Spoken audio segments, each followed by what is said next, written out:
আয়ো নহায়ুম তোরা হাইতে ন দিউম হিসেবে বলতে সিম্পল।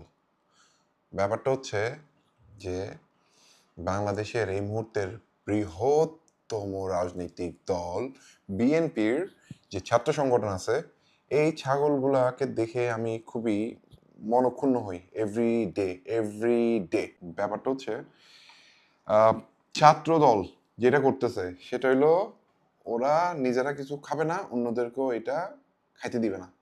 ফর এক্সাম্পল, রিসেন্ট জিনিসটা নিই যেটা আমাকে এই ভিডিওটা বানাইতে ট্রিগার করছে। আমার ভিডিও বানাইতে খুব ভালো লাগে যে তা কিন্তু না।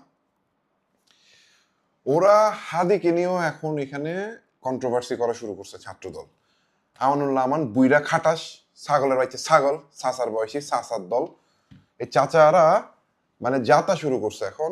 This guys are so disgusting যে ওদেরকে আসলে মানে ওদের প্রতি এম্পাথাইজ করারও কোনো স্কোপ আমি পাচ্ছি না আসলে।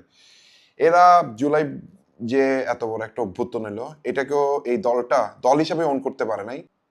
এই যে হাদিকে হত্যা করা হলো, এই হত্যার পরেও ওদের কোনো বিকার নাই।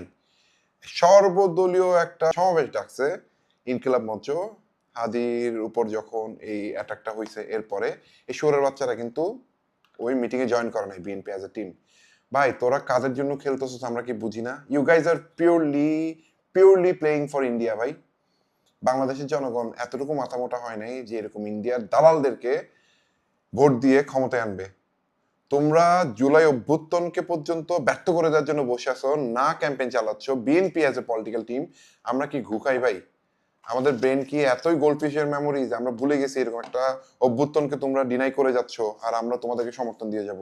You guys are done, you guys are done. বিএনপির history is going to be a history. Future long রানে আই ডোন্ট সি ইট।